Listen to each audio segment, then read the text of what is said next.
Hello everyone, সকলকে welcome জানাইছো YouTube channel kettle আসামলৈ। আজিৰ ভিডিঅ'টিত আমাৰ আসাম ডাইৰেক্ট ৰিক্ৰুটমেন্ট গ্ৰেড 4 ৰ যি ৰিজাল্ট দিলে ৰিসেন্টলি সেই ৰিক্ৰুটমেন্টৰ ওপৰত বা ষ্টেট লেভেল ৰিক্ৰুটমেন্ট কমিশনৰ গ্ৰেড 4 ৰ কাৰণে যিখন কমিশন আছিল তাৰ আন্ডাৰত যিবিলাক এক্সাম হ'ল এই এডিআৰই গ্ৰেড 4 ত কিমানে পাস কৰিলে কিমান পৰীক্ষা দিলে গোটেই তাখিনি আজি ডিসকাস কৰিম।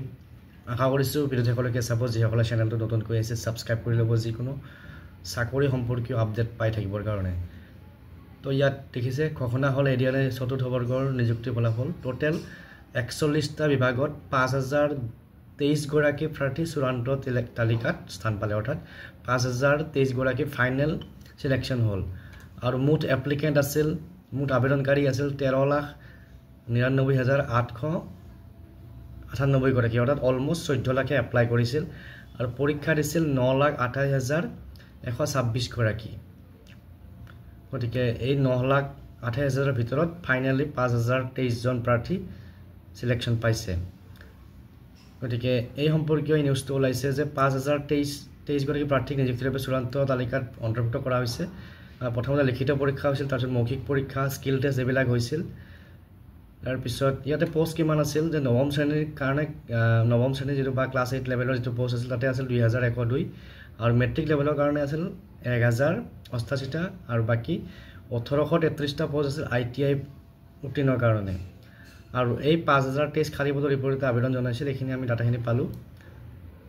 গতিকে এই তালিকাৰ পৰা ৰিটেনটো প্ৰথম পৰ্যায়ৰ যে ৰিটেন পৰীক্ষা হৈছে ৰিটেন পৰীক্ষাটো হৈ যোৱাৰ পিছত মৌখিক পৰীক্ষাৰ বাবে বা স্কিল টেষ্টৰ কাৰণে 9,762 গৰাকী কেণ্ডিডেটক ইনভাইট কৰা হৈছিল আৰু তাৰে 8,739 গৰাকীয়ে মৌখিক পৰীক্ষা দিছিল আৰু ইয়াৰ পিছত 5,023 গৰাকী ফাইনেল লিষ্টত সোমাল আৰু এই প্ৰাৰ্থীখিনিক ৰাজ্য চৰকাৰৰ 41টা বিভাগত নিযুক্তি দিয়া হ'ব।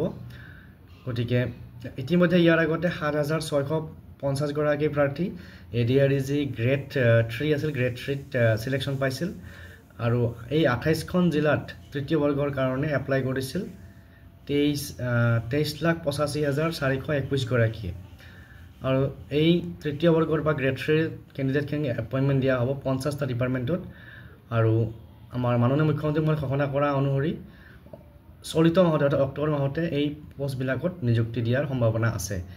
গতিকে এই পৰিসংখ্যাখিনি আপোনালোকলৈ আগবঢ়ালো।